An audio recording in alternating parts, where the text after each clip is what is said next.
to Threads of Enlightenment. As usual, this is one of my favorite time, if you will, is to welcome the guests because I know they're coming with a couple of things that I personally deem very expensive. Their time.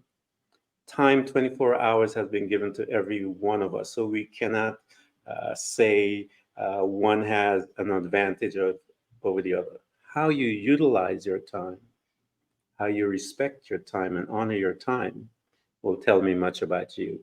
The second is the journey. The journey housed great change, great humbleness, great power.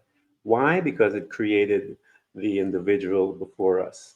And we are so honored to have Daniella here to be a part of us, to share her wisdom, her knowledge, her insights, so that you and I can become better human spirits while we occupy this beautiful place that they tell us is called Earth.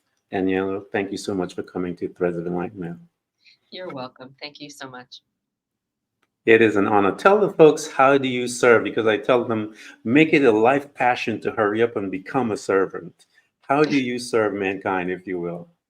Well, I do quite a few things on a personal level. I do the greatest service in my family as a wife, partner, and most importantly, a mother. I have a 5-year-old son, and that is my highest form of service on every level. And thank God, as I was pregnant, I knew that. I had a very deep awareness that, like, my presence is the only thing that matters. And in addition to that, because that's really the foundation of everything, that level of love. Um, Yeah. in addition to that, I also serve by helping women find their romantic partners. It is the most simple, delightful, wonderful, playful thing that I can do in my life. Also, seemingly the most challenging, stressful, you know, deeply distressing experience for most women out there. And seeing that disconnect of how I Yeah. felt like this was just fun and easy and no big deal, to the women who I thought were so smart, who are so smart, and I look up to, and accomplished, successful, type A, all the things, how they're just really stressed out. It blew my mind and continues to do so, with humility and with a sense of purpose and responsibility, how I can help them with something as simple as a flip of a perspective, or something as complex as engaging their intellectual, mental, emotional, spiritual selves all into one, so it all becomes like, boom, you just meet your person. So yes, that's how I help the world, and that's how I serve on a larger scale. That is an honorable profession, if you will. I Thank you. always tell people there was a need for it. And because there was a need for it, Daniela, they needed someone to go through it, come out, in order to become a servant to those that are in need of it. And so you were picked. I always tell people you're handpicked. So there you go. So one of our customs here at the Festival of Enlightenment is to go back. One of the very first space that we visit is because when we are born, they kissed us and brought us into this house that's called a family, and we reside there for a few years. In that space, we are given birth, if you will. Our personality, our perception of life, all of those things begin to formulate there. And a lot of the trauma that take place in our life usually starts right there. And so what we do is try to excavate from you some information as to invite us to your family. What was it like for this young girl that was brought from the hospital, kissed by mom and dad, and put into the cage of restriction, and you are now being taught or programmed by mom and dad? What was that family unit like? Well, I will share with you that I was born in 1978 in Southern California, to a mother and a father, both who loved me and adored me, and were just so thrilled that I was here and that I am here. And very shortly after, I don't have any memory of this consciously, when I was months old, my my mother and I moved to New York, to Brooklyn, New York, where my mother's parents are or were. They've since passed. Yeah. And and so that was exciting. So I grew up with a mother and me, and my grandparents, three extraordinary adults who basically surrounded me with love in all capacity. And, Yeah. and also like love and pickup and delivery and foods and, all the things that a child needs. And then when my mother was about, or when I was about 4, my mother met another man. And, and I was 5 when they got married. And I had a stepfather who legally adopted me because Mhm. he wanted to, not because he had to. And so then I had a father figure, but also an Yeah. actual father. And that's who I have now. So within that time period, a lot went on. But the truth is, my story is the story of my mother and my biological father was, you know, traumatic if you want to speak about it that way, but mine wasn't.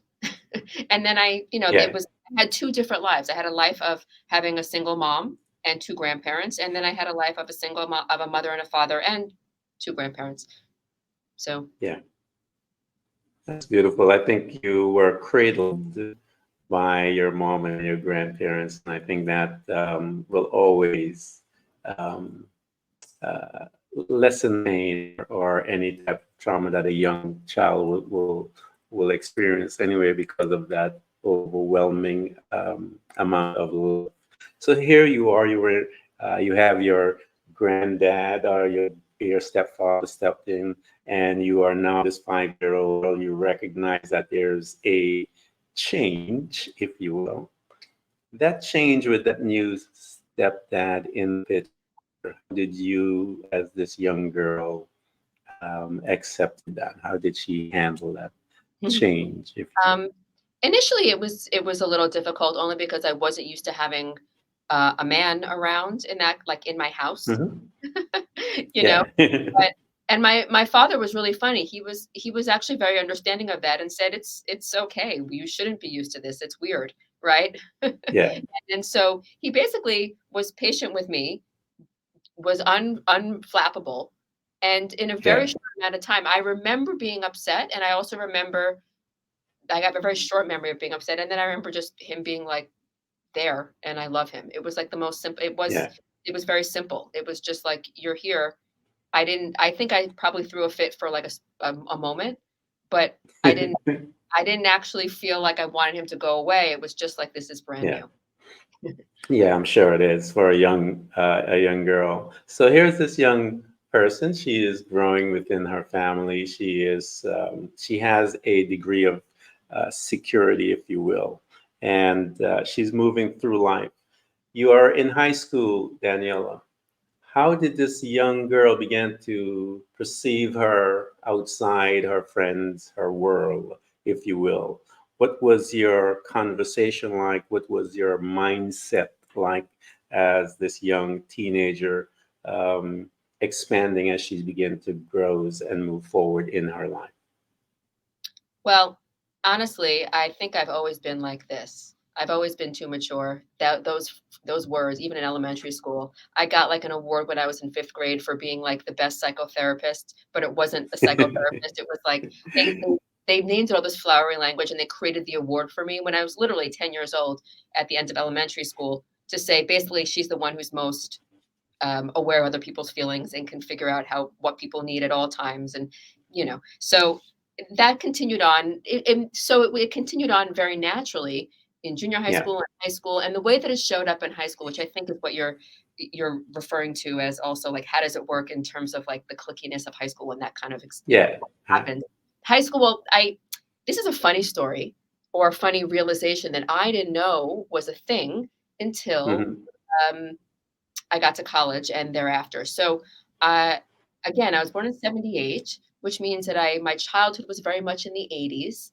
And during the Hmm. '80s, there were like these movies like Pretty in Pink and like all those movies like with Pretty in Pink and what else was it? I'm blanking on it now, but where they oh gosh, what is it called where they all have detention? Like all those like Oh, all yes, yes. I know which one you're talking Yeah, all about. those teenage movies, and that those were supposed to be taking place, I think, in Illinois or someplace in the Middle West, but Midwest, but I'm pretty Yeah. sure it was like Illinois.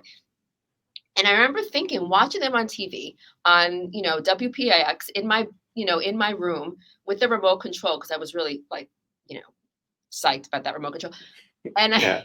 and I thought, gosh, what a fun idea. What a fun fantasy. What fun fiction that is. Yeah. It seems so different and so far off, because my experience in the New York City public school systems was so incredibly different. And this is just such a niche thing that I don't know where you grew up, and I don't know the particular demographics of your listeners. But if anybody happens to be in this particular age group in New York City, in Brooklyn at this time, I'll tell you what my experience was in high school specifically. Everybody was of a mentality that you must do well in school. It's cool to do well in school. It's cool to get A's. It's cool to be part of different societies. There was no such thing as a nerd. And if there was, it wasn't a bad thing. Everybody did well. And everybody presented with a different range of, like cool factor, right? There were some Yeah. kids who were like very cool and swaggering, and they were like a thug, but it was still sort of like, what's wrong with you? You didn't get an A? What are you, dumb? Like, what's wrong with you? The high level of intelligence was sort of natural and understood to be like expected. Yeah. And I only made sense of that because underlying all of the swagger and all of the insecurity, Breakfast Club. The Breakfast Club. the Breakfast Club, That's the yes, the that's Breakfast the movie.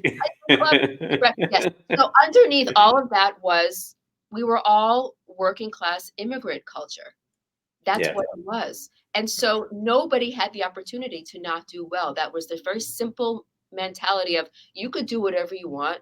It doesn't matter, Mhm. but you must do well in school so that you become, doctor, lawyer, engineer. Whether or not they were like immigrants, first generation or second generation, like I was, the mentality was the same. It was, Yeah. must do well in school. So all to say, the clique structure wasn't the same in my school.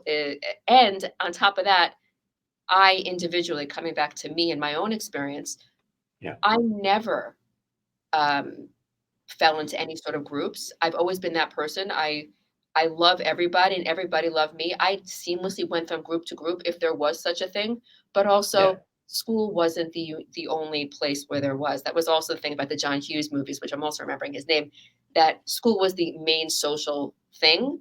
And Better in off dead. All those stuff. I remember some of those. Yeah, yes, exactly.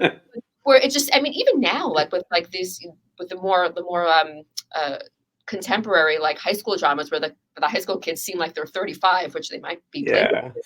Yeah. But the underlying message is that school is the circle. It's the only Yeah. game in town. Like that's pretty much where your social stuff is. And for me, and I think for all my other peers, it was never that way. We had the Yeah. subway system. You can go into Hmm. Manhattan and go clubbing and do your stuff and basically be in and out of what is, like young adulthood, New York life, and not have to, only worry about your school, only have to worry Yeah. about your peers. So all to say, I did my absolute best to expand my horizons at an early age. So I don't know. I found Yeah. out I later people thought I was cool, but I never felt cool. I just felt like I was doing my own thing, which Yeah. In I'm from Queens in the 80s. So when you were saying some of the movie, I was trying to remember the name of it, but I know the how it was. I'm historic Queens, where I went to school. It was Bryant High School, actually. And as an immigrant, also, education was, of course, the permanent thing in our lives and our discussions and so forth. So, yeah, we had other groups that we were part of as well. The youth group, I remember being a part of a youth group. We were other places, we were all over the city and all over the place, as you yes, stated, experiencing life. Washington Square Park, hanging out there and stuff like that. So yeah, we were all over the place. We were never home basically. So here's this young girl, and now you're heading towards. You've expanded your life. You're able to assimilate well, if you will. And she's now deciding to go into college to become this young college woman. As you discussed, there was this conversation about education and so forth. Where did you pick as far as your education, and why, Danielle, did you pick that particular area when you were heading in that direction as a young woman heading to college? Yeah, well, I went to college at a top liberal arts university because I was good at math and science. Because again, Hmm. university public schools pretty much teach you to be good at math and science. I think that that is quite a Yeah, specialty, and I was good at it because I'm a relatively intelligent individual. So I was good at whatever I yeah, was learning, and that was, that my understanding was the zeitgeist was do that. You are a woman from an inner city public school who is doing math and science. Just follow that path. You can't go wrong. So I did. yeah. Also, with a little bit of a balance of you might want to learn how to think. And this is what my parents said, which is a really funny thing to say, because I just felt sort of uh, offended. I was like, how dare you? I totally know how to think. Philosophy class, learn how to think. And so I did, and the truth was, um, I chose that university because there were a few different universities that I was looking at, and that were like a little bit of a stretch for me at the time, but in terms of Yeah, getting in. But there were a few that I was looking at, and they were all sort of like small liberal arts colleges, all liberal arts universities. And the one that I chose it because I looked at everybody's shoes. And I thought if everybody's wearing Birkenstocks as the main, that's probably a little bit too, a little too in one direction for me that I don't want to go in. And if yeah. everybody's wearing um, like either a form of kitten heels or loafers or something too polished, that was a little too much. And this university was like completely in the middle. It was like a good combination for me at the time of Birkenstocks, loafers, and really cute sneakers. I promise you that was my decision. That was how I did. Danielle, let me ask you something. How did you come about that? Where did that thought emanated from? I have never in my entire life heard that. And where did it come from? Did Where you did think? You ever thought I about it? wish I knew. I knew. I well, there are few things that are so integral to who I am that I do not even question. One Yeah, is my ability, my desire to present the way I want to present. And I've always been interested in fashion. I've always been interested in how people look. I think, again, it's just being in New York. It doesn't mean that there's any prescription or any prescriptive way people have to be, and there's no good fashion or good style. yeah, I'm interested in the way people present, and I like to gather meaning from that, So yeah, to me, all I knew for sure is not if the classes are going to be good, if the professors are going to be good, but am I going to feel comfortable? Am I going to feel happy? Am I going to feel like I can be myself?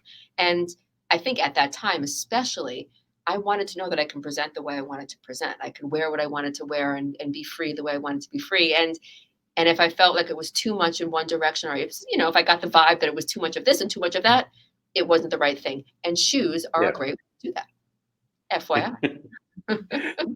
I learned something today that I've never learned before, so I'm gonna pass it on to whoever can use it. So You know, here's this young woman. She made her decision. Shoes. I love it, and I can see why and how. That's why I asked the question how um, it manifested, and it's because of your style, your fashion sense, where you were able to look at a group of people or whatever, and from your fashion sense, you can perceive certain mindset, if you will. And based on that, you're able to make your decision. Absolutely smart in a way. So I that's created the absolutely, meaning. I created the meaning, and so it might have been that I placed it there. Who knows? But yeah. it's my creation, so I made it true.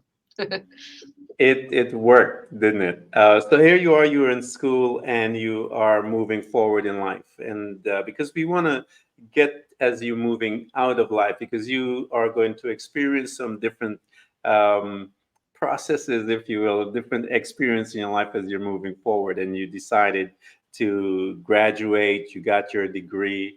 What were you thinking as far as this young woman's life? Did you want to stay close home, or some people just want to get the hell out of town? What was your thinking, if you will, when you received that wonderful piece of paper that you earned from your discipline in life and choices and so forth. What did this young girl do after she got that piece of paper?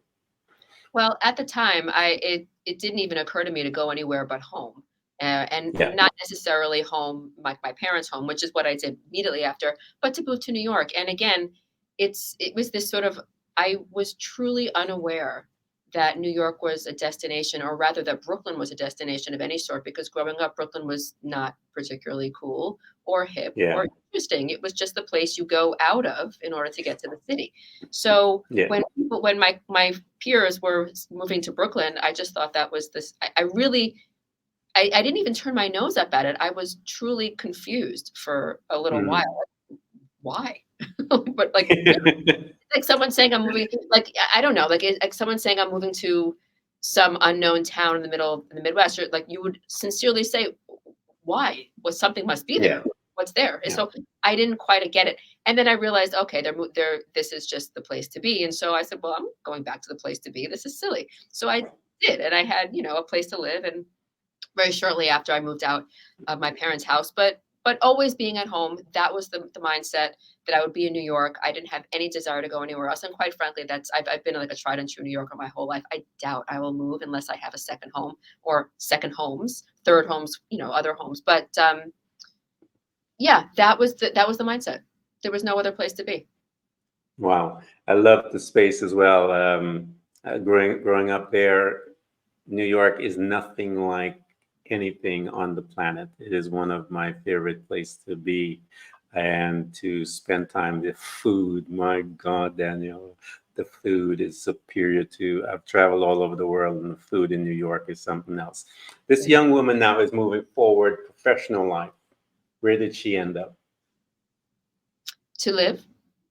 No, your professional life. Where, Oh, my what professional life. profession Oh, that was did you? fun. Because you are this type A personality woman. So we want to know, how did you jump into this field, if you will, your profession? And because now you're going to be mingling with all these different people, and you're going to begin to see certain things, and you begin to see you as well as you begin to move forward. Values begin to become shifting right around this time. Yes. What? So here's the fun Where thing. did you go? Fun fact, I'm not really a type A person. I just am highly caffeinated at the moment, and I understand type A women because that's just who that's who I hang around with. But I'm not that way, which is Yeah, all to say, upon graduation, there was no part of me that's like, I am so excited to get a career and get out there in the real world and, be a mover and a shaker and take this world by storm. yeah, I would have liked to have wanted that. Truly. I wished that fire was in my belly. Instead, I was like, I have no idea what is going to be interesting out there. I do yeah, not feel prepared for anything. I am a thinker. I am a feeler. I work well with human beings. I also need money, and never the twain shall meet. I don't want to be a psychotherapist, or do I want to be a doctor, which is what I studied. So therefore, I don't even know what I'm going to do. But I do know that I need money. And I yeah, know I'm smart. So you know what I'll do? I'll go to the place where they teach you how to make money. I'll become an investment banker, which is what I did, which is perfectly yeah. fine. And Hmm. it was the kind of thing where, everybody who knew anyone who knew me was like, really? Okay, that's a decision. And it was really just a little bit out of panic at the moment because I was like, I need money, and no part of my life have I really um, been trained how to do that. I didn't feel like I knew how to make money. It wasn't I was Yeah, not I worked jobs when I was in high school, but I never really felt the pressure to become like a professional as a young yeah, person. I was like, I'm studying, I'm relaxing, I'm gonna like learn about philosophy and all that kind of stuff. So I became an investment banker. And all the while, that was important for me to recognize, one, that it's actually quite interesting to see the way decisions are made. To two, for the veil to be completely, um, removed, because these people were absolutely unimpressive for the most part and making the most extraordinary decisions about economies, like world yeah. economies. And I'm like, that guy, that woman, her. Like this is a little bit scary, let me tell you, but also like not intimidating any longer. Yeah, And third, to make money. which was helpful at the time. And also four, I would say the most important perhaps for this, for the story that is unfolding about who I Yeah. am, to recognize, you know, this is not acceptable. I can't do, I mean, Yeah. some people can, and I saw these people who their personality types can say, I will do something and for the next X amount of years or decades for this future um, gain. I'm Yeah. not a person who can do something for a future gain, even if it's intelligent, and even if it's actually, even if I'm getting a, you know, if I'm getting in my own way, it's still very difficult for me. And at that time, it was practically impossible. If I'm not Yeah. happy and engaged and fully present in my current situation, um, I don't want to be there. And that's what I realized. So it wasn't a miserable experience. I was able to hold on and pull what I needed to. But also Hmm. I was like, I miss thinking in a particular way. I miss science. I miss humanity. I miss other things. This is not for me. So after that, I decided to go back to my sort of my home educational track, which was science on biology and specifically genetics, Yeah. with a philosophical slant because I'm always interested in the bigger questions of Yeah. what genes do, but more importantly, where are their limitations and what don't they do, which is really where Yeah. I live right now. So I went back to genetics and became a genetic counselor, which is super cool, super fun, thrilling. Also, a little bit of a letdown in that the the career path, at least at that time, and I think still, of a genetic counselor is not really a path. There's no ladder to climb. And it was a big difference coming out of investment banking where you have a plan for how you're going to ascend, Yeah. how you're going to earn more money. And, you know, that for me was also not particularly attractive, but there's an element of ascension that is attractive. When Yeah. for genetic counseling, there isn't, or at least there wasn't, but I don't think there is still.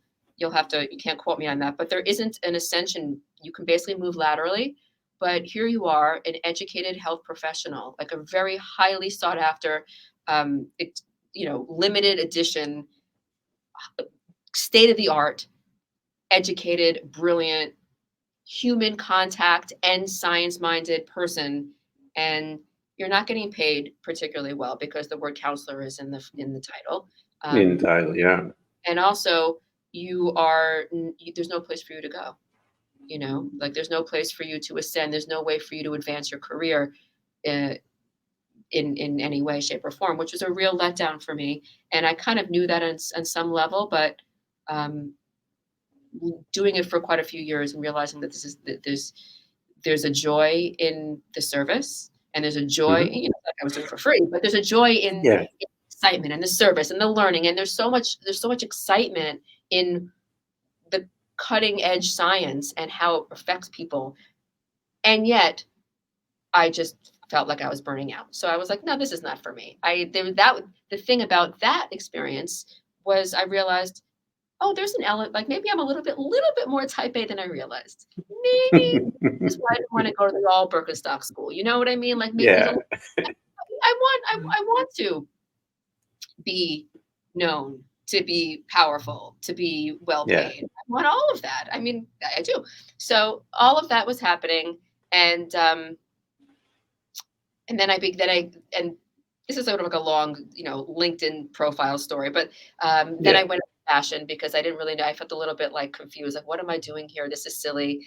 I don't know what my real job is, and at that point, I didn't think that a real job was anything but doctor, lawyer, engineer. Really, I didn't think Yeah. that I could truly um, respect myself if I wasn't doing something that I considered professional, and fashion did not fit into that. Where did you get that from, Danielle? Where did you pick up that belief, I think do you my think? my parents pretty much believe that. Yeah. Although they would have been thrilled had I been anything else, but I think that was sort of like the understanding. But also, it was completely within the context of every part of my education. You know, like Yeah. every person I was talking to, every kid, every peer, every teacher, pretty much said the same thing, except for the cool kids I was hanging out with in Manhattan who were like, "Oh, you could become a hairdresser," and I was like, wow. Like, it was sort of like, are you a real person? Like, are your mother know?" And they were like, you know, it really seemed like some sort of odd, wonderful thing. So I really just became a little bit disillusioned, like, okay, the thing that have been studying for my entire life to Yeah. do in some shape or form no longer feels like the right thing. And it might not sound like a particularly intense moment from the outside, but for me in that moment it was. It was that I didn't want to do this particular form of science, which seemed like the right fit. And it was on paper the right fit. You got the humanity, you have the empathy, you have the science, left brain, right brain, all the whole thing. And it didn't make me happy. So I was like, well, screw this. I'm going to do something that I know makes me happy, at least just for fun. And that's how I Yeah. thought of it. I'm going to work in fashion, which I did. And Yeah. again, it was one of those things where, like, obviously, as I tell the story, and even as I was doing it, I knew that I was creating my own life. I knew that I had the power to say, like, I want to do this and it will happen. Like, Yeah. yes, privilege that I have is extraordinary. I was in New York. I knew people, everybody, like, of course, I went to a fancy school. Like, so there's no lack of contacts. Um, Yeah. but I just decided this is what I want. And in my lap, it fell. You want a fashion job? Great, have a fashion job. And guess what? I didn't like it. Like, it wasn't the fun fashion job that I thought it would be. It was a corporate job, and then Yeah. and the learning that came out of that was, okay, the previous two career paths that I had chosen were imperfect for different reasons. Um, but the things that those two had in common was I was surrounded by incredibly intelligent people. Mhm. Wildly so, in their different ways. Of course, they had their gaps. I mean, I wouldn't say they had the highest level of, like, emotional intelligence, or what I like to call love IQ, but Yeah. they were wildly intelligent in a way that I really respect. Um, and then I got to the fashion world, and I said, "Why am I not understanding what why do I feel more confused than I ever have been? Why do I Yeah. feel more like dense than I've ever felt in my life?" I just really felt really confused until it dawned on me that maybe it's not me. I was able to Yeah. do all the other things. I had to walk myself through. It's like, Daniela, you've been able to do extraordinary things before in the very recent past. Why can't you do this very, comparatively unimportant thing that's a cog in a business that has been Yeah. on forever? Why are you confused? Oh, because the people around you are not as intelligent as you're accustomed. Yeah. That was what my experience was. And so it's like, okay, note to self, a particular kind of intelligence is important to me. And that also is what makes my life fun, to be around that. Yeah. Okay, got it. So all the while, the through line, of course, is that I have friends. I'm dating, but not particularly seriously. And I'm still the same friend that everyone comes to for advice about relationships and everything else. I'm the one who everyone knows is like, just talk to Daniela, she'll figure you out. And Yeah. and it became more and more obvious as I started to meet people who I didn't know from college, just expand my friend group to people who I really looked up to, who were, high level professionals. They were the doctors, they were the lawyers, they were the engineers, they were like big mucky mucks in finance or publishing, the whole thing. And I Yeah. remember feeling, intimidated by these women, but also, and for that reason, absolutely surprised that they were coming to me for a very particular kind of advice, which was more like human advice on how to deal with other people, specifically in relationships with, like, men and, romantic partners, but also just like how to think about themselves in the world. And I was like, wow, I'm Wow. surprised, but also I know what I'm talking about. Why don't you? Yeah. Yeah. So that therein starts the valuing of, my own self value of, this is what I do, and this is the thing that I like to do, and this might actually be, um, a career path. In what direction, in what capacity, what it looks like, I had no idea, but I think that after a half an hour of discussing my windy professional path, it becomes clear that I was questioning. Like, Yeah. what am I supposed to be doing here? So, Yeah. that I was primed to look to find an answer. Yeah. I think when we're on that journey, if you will, the uncertainties, the not happy, those are markers to let us know that we're not there yet. Mhm. And it prompts one to begin to look deeper and to experience, you start looking around you, your awareness begins to become alerted in the sense where you are now, as you're digging and digging, you're looking. And when things begin to manifest, it manifests usually small and then it'll dawn on you, as they say. And when that revelation came and you saw yourself as this, wait a minute, there's something here.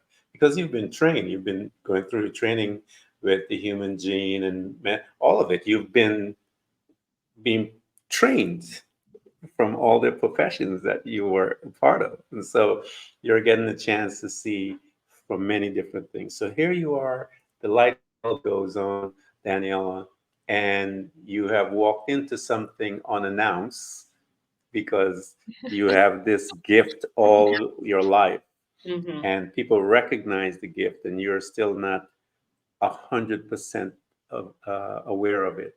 When you became aware of it, Danielle, how did you feel? Did you go, yeah, this is it? Now, how do I begin to monetize my dream, if you will? That's a funny thing. The awareness for me it wasn't like a light bulb turning on. It was in Yeah. always. I was always aware of my gift and always aware that there was value to it. I was not always aware that there was monetary value to it. Yeah. Somehow those things were different for me, and but I always knew that it was important, and I always knew that it was a thing. I became clear and clear about how that could be translated. But to answer your question, what happened was once I crossed a certain threshold of awareness. Like Yeah. it was, I crossed a threshold of this could be something, and also this my circumstances were telling me you've got nothing else really, like what else are you gonna fall and the truth is I actually did. I fell back on yoga teaching, which is not something people do to say like, oh, like if like, which is a Yeah. joke. I mean, it actually was like a punchline. Like, if the art doesn't work, you'll fall back on law school, that kind of thing. Like if whatever Yeah. doesn't work, you'll fall back on yoga teaching is not really a thing, but it was actually what I decided to do because again, that was also like the ability to share with people my presence through my Yeah. personality, which is also really important to me. It's always been important to me. And I actually am gifted in that too. Like who knew? And I didn't understand just how valuable that was until I started going to yoga classes and I sensed my own gifts. I'm like, oh, this is great. I want to share them. And I really wanted to share them. And I did. And I thought maybe this is the thing I'm going to do. Maybe this is Yeah. how it's going to translate. And many things came through that, many things, many important things to present, to move my body, to connect in a way, to be silent properly, and let people have their moment. Like it was a clear path to what I'm doing now, teaching yoga. And um, how did it feel when I realized this is the thing? It felt like the most natural thing in the world because it was a familiar feeling. And also Hmm. what happened circumstantially is all the information came flooding into me about how the heck to do this thing, you know? Yeah. So that as it does, as the world, as it does, right? Yeah. So yeah, When it's time. When when it's it's time, time. everything, Yeah. I fell on my face over everything. And I all the information came flooding in, all the mentors, all the books, all the processes in the most obvious ways, or the most obvious ways that were, of course, this is the way it happens, right? It comes Yeah. in the way that you are available to it. So, through the connections that I had, one thing led to another, led to many other things. And within a blink of time, I was already in a place where this was absolutely a business that I felt was very real, very marketable, very, like a reputable thing in my Yeah. mind before I actually had ever made any money. And I was moving so quickly on the information that was coming that I truly was in that flow and didn't have any time or desire to look left or right to see what anybody else was up to. So when I finally lifted my head up and saw where I had come or where I had arrived, I realized, hey, wait, no one else is thinking this way. Why? That's weird. Yeah. It was just weird. I didn't realize that I was the way I was thinking, and this was, back in the dark ages of online marketing in like 2009, Yeah. when It hadn't really started then, all the there were a online stuff. couple, So. yeah, there were a couple of big guys who literally were like two or three men who were like making Yeah. millions of dollars doing a thing, right? Doing one Yeah. thing, and, um, but yeah, so when I've realized this is a possibility, the practicality of it completely catapulted me into a place where that was where I was thinking. And only after I gathered a significant amount of information about how to set this thing up did I realize, oh, this is not common amongst my peers. This is actually quite weird.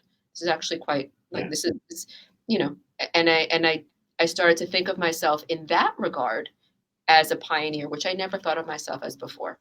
Because when you Yeah. consider the traditional professions, you know, you're basically one of many. You're part of a lineage, which is all very awesome. Yeah. For me, I realize I like to think of myself as the pioneer, the only, the person who does something brand spanking new. And yes, that's ego, but it's also like, why not, right? Because I do, because no one does it like me. So Yeah, no one does it like ourselves. I tell people the whole plan is that what is it? A couple, 3 or 4 billion people would go through their journey, and every one of us come out different with a absolutely, different skewed we're all perception of individualized. life. How wonderful! Yeah, How unique! yeah. How how fun! Beautiful. I think it is it when you look at life that way, for me, there's so much flavor in that. Instead of looking at it as a one-dimensional thing, it is designed that it can uh, have that many people go through and bring a different um, canvas, how they use their colors. I tell people, you're all artists to a degree. How you use your blue with and how I use my green and so forth. I shouldn't look at your painting and criticize you because of your usage of blue. I should be kind of inspired and want to know, hey, how did you do that? Why did you pick that color and so forth? And so we have this wonderful conversation as we embark together, learning from each other. So here's this woman, she has got it, if you will. And this young man comes into your life because this young man comes in and changes you.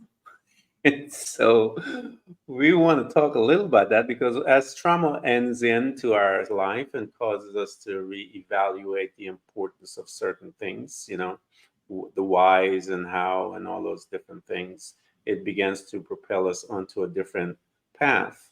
But we have to learn some things in that journey. Those tools that you picked up in yoga, meditation, all those quietness practices are those tools that you may need as you go through this particular journey because you need to come out on the other side because the designers, as I said, saw a need and needed someone to come through to begin to reach back and to help those that are in need. So Daniela, you have been picked right there. The designers looked and they go, yeah, we like this one. We want to expand her a little. So you're in this relationship, and of course, and talk about that day when your expansion began, when you have your conversation, your world change. Love has been broken, if you will, or the expectation of love has been taken away. So this is What was your world like? and this is my ex-boyfriend you're referring to, correct? Yeah. Hmm. Yeah, yeah. That last relationship before the relationship. Yeah. Yeah, that was it was the perfect backdrop for all of this absolutely extraordinary love to be pouring into my life, and to see that the place where I feel at least is at home. Really, Yeah. we're living together, and it's one of those things. Like, I actually do, the way I look at my career paths, I don't dislike my careers. Like, they're perfect for somebody else, anybody else. Same way, like, I don't not love this man. It's just Yeah. like, what a mismatch that was.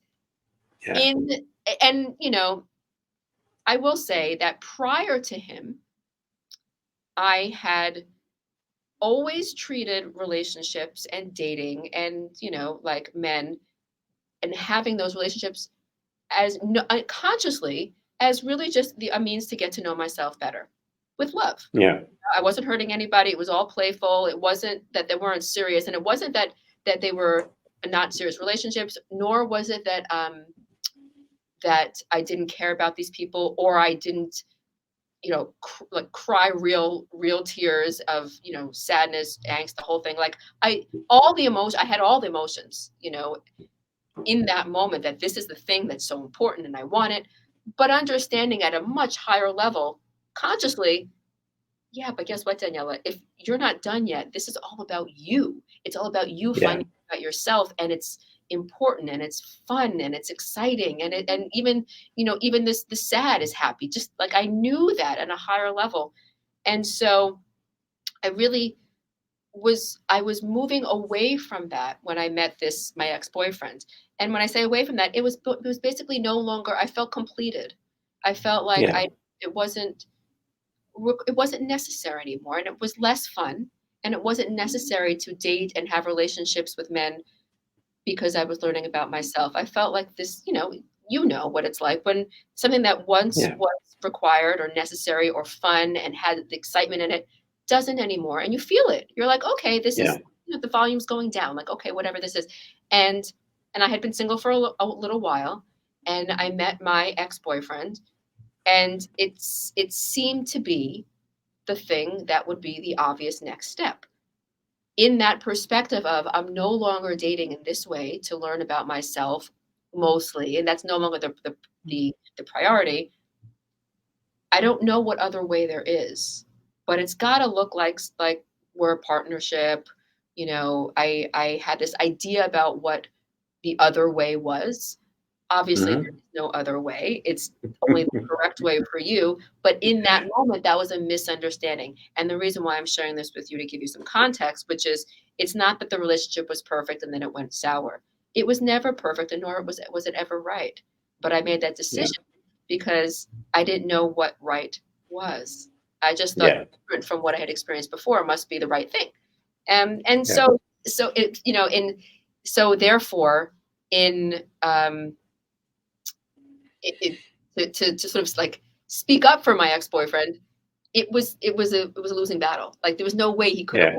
won that. Won him Yeah. the way it Yeah. was the right thing. And so I behaved poorly, he behaved poorly, because we weren't the right match at Yeah. all. And one of the cool things that came out of that, I mean, so many cool things, obviously, because it was a relationship where there was love involved, but one of the really cool, the thing that came out that I will always take with me is that he really felt confused and did not like the fact that I was building a business about love coaching and dating, and that I had mentors who were men and business people. And he came from an understandably a perspective of, they're all scam artists. They're trying to scam you. Yeah. They're trying to manipulate you. These are men. They're trying to manipulate you as a woman. And, like, granted, those things of course happen all the time. Yeah. And it was completely not what was happening for me. It was like, what are you saying? I knew where it was coming from, but it was tense. It was stressful. It wasn't helping me in any way, shape, or form. So Yeah. it was so obvious to look at my own behavior and my own decisions and my own priorities and say, I am 100% willing to let go of this relationship with all the pain in the world, because I did not want to initially, Yeah. but I'm not willing to let go of my business, which at that time was really, like, in the beginning stages, because it wasn't a business. It was a Yeah. calling, it was the next step that I had to make. And it was like, when push comes to shove, who am I really? Yeah. This is who I am. And this relationship is, a stepping stone of sorts to make that very clear to me. So yeah, it was definitely like a very big heartache for a short while. For a short while, I didn't understand what I didn't understand that this wasn't right until I allowed myself to see it, and that was like a light bulb flooding a room of light. It was like, oh, I Yeah. can't even see that. Well, this is not right. So I'll be sad that I'm losing something, but given what I know now, I don't want it. Therefore, I don't long for it, and that whatever pain was associated with the longing and the lack of having it is gone. Done. And when that transition took place, and that day of liberation, we call it that day when one realizes, wait a minute, it's over. And you get there now, and you're looking into the world and into your future. How did Daniela, what was her mindset? What was her days like, having her business, and yet she is by herself? What did that contrast look like in conversations to you? How did that look like?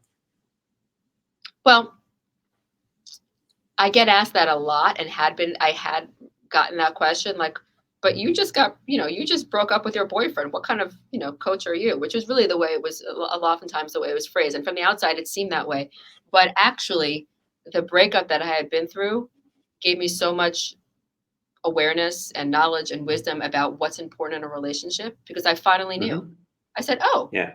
well, actually, I got into that relationship not knowing what that what that transition is like because it is a transition. When you step into a Yeah. relationship that you want to be forever, that's different from a relationship that you just want because it's great, for Yeah. no other Yeah. reason. There is a difference there. It wasn't different the way I thought it was, but there is a difference. So I knew exactly what was required, and so it didn't it made my coaching business grow big time. Also, I had nothing else to do, so that was really fun for me. Yeah. And and also in the process, I was like, well, if anyone's going to be the end of one, it's me. So let's see if Yeah. this thing works. I already knew how to make it happen. I already Yeah. had a process. I was like, let's just take this baby for a ride. And not surprisingly, it did. So when you got that, when you recognized the power of the gift that was given to you, then what process did you gain? What insights did you gain that you were able to bring into your business to cause it to become even more effective for those women that, as you stated in the onset, in some cases, assisting type A personality women um, within their world because their world is just moving, moving, moving. And because they're moving at that time, they don't have a chance to slow down when they have to come to you and you have to now ask them questions. And I tell people a good guide, I don't like the terminology coach, but a guide is knowledgeable in the type of questions to ask because they've been through that same thing. And so they ask that question simply to locate you so that you can see where you're at and when they can identify and they can ask that follow-up question that will cause that light to come boom, right in because they know exactly what to ask. What did that breakup, the knowledge, the insight did it bring to you and your space to cause you to become even more effective? That when someone sits before you, you can guide them, if you will. I realized I got everything I wanted always and always will. And I've Yeah. never been wrong and I've never failed. And with that That's, recognition, I knew that I could speak to the women who are type A, successful, all the things, and tell them what they already know, which is you've received everything you've wanted in your life without fail and consciously. And so if you think that there is any part of your life where that's not possible, you are mistaken. Let me show you. yeah. And so they know how to do it. It's really just affirming you are your own author, as you know, you're your own author, director, the whole thing. You are the creator of your life. And if you think that you've created anything in your life and this is different, you're incorrect. Let me show you how. And so they do. Yeah. They find that they have everything in them to do it. And that was what I realized in myself. Through all that twisty turning in my careers, in my, in the business building, in my relationships, all happening simultaneously, of course, I realized, well, this is perfect. I got everything I wanted to the T. Yeah. Let's choose again. And Yeah. I did. So so knowing that high level of empowerment, I can speak to my women and say, guess what? You know how Yeah. to do this. And the distinction is that for me, in my life, I broke up life into sections. Most people do. There's your professional, there's your family, there's your like sex life, there's your this life. And everything has its own universe, its own world, its own set of rules. That's incorrect. At least that's my understanding of it. I don't think Yeah. that's really true. And also it's like way too complicated. Like, everything has its own rule system. Like, how do you keep up? And it's always changing. And oh my God, like that's generally the thought process. Instead, just remember that you are getting everything you want and the rules are the same. So I didn't realize that. I thought, well, I'm good at love. I'm good at dating. I'm good at, meeting men for dates because I'm hungry and I want to, someone to buy me dinner. But I'm not Mm. necessarily good at finding a husband until I was like, well, of course I am. Why wouldn't I be? I'm good at this. I'm good at yoga, but I'm not good at making money. But I am good at doing this sort of to make money in this way, but not in this way. Like there's so many different caveats and limitations that are our own creation, obviously come in from many different other voices, perspectives, blah, blah, blah, but that we take on, right? We take on this cockamamie idea of what is and what isn't, what's reality. And once I saw that I can let go of all of that and just know that if I can do something well, I could do everything well. What do I Yeah. want to do now is in this particular moment? So that I, is the thing that I offer my clients. And it's easy for me to do because they've already proven themselves right. They've already proven yeah. me right. It's not like they have had no experience of being successful. They have all the experience of being successful. So do it in Yeah. this. Hey guys, I hope, and the listeners of these podcasts, I always tell you to make that transition into a hearer. What Daniela just said is some of the most powerful things you'll ever have heard within the realm of personal development. We are creators, man, and you create your world, and the limitations are formed by you. I remember I grew up in the church, and Jesus said, all things are possible to the man who believe. And I always said, all things are possible to the believing man. There is no limitation with the believing man. What do you want, man? You know, Yeah. and you go get it. I have someone, guys, you're listening. I have someone that has been able to go through a few things. Someone that is, I love her, for lack of a better word, ballsiness, if you will. When I asked her that question, she's like, because I know. And so it comes down to that. You have to know.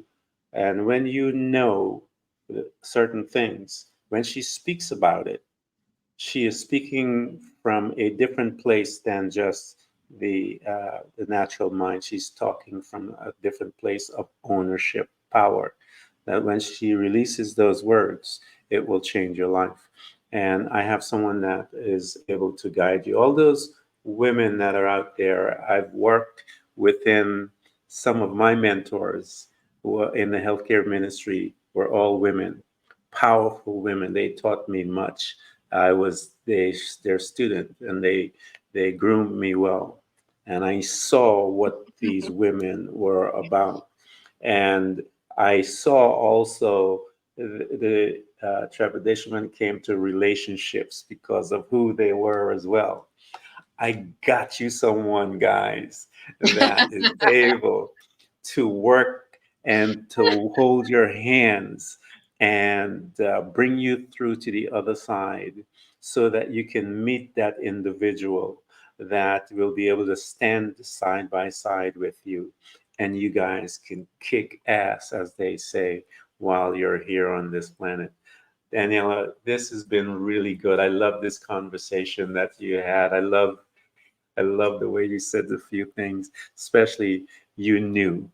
And a lot of them, they have made the accomplishment, but they don't know. And here you are to help them and say, yes, you do know. Let me show you. So I just want to thank you so much for coming and pouring you out to us, offering us this powerful gift that we can partake of you and learn from you, because I learned something about shoes. I learned about a few things. My pleasure. Well, I hope it was fun. That's how I like to paint my own life, you know. I love being here with you. I love being in this world. I love being in this body. I love being in this time period, all the while knowing I'm all things everywhere all the time. But if I'm going to be here now, let's have some fun, right? So, That's yes. the way to look at it. That's how life should be. That's called living. Most of us are alive, but there are very few people that are living. Daniela is living. She's learned a few things, guys. Again, I want to make you aware of that. Her that ability to help all of those women that are looking for that individual, and you deserve that individual. Um, I have a guide that will help you to hone your skills, recognize the power that is you, and draw that energy, which is that individual, into your space so that you can begin to have that conversation and begin to enjoy this new thing that you're about to experience while you're here on this planet. Daniela, thank you so much for coming to Threads of Enlightenment. My pleasure. Thank you.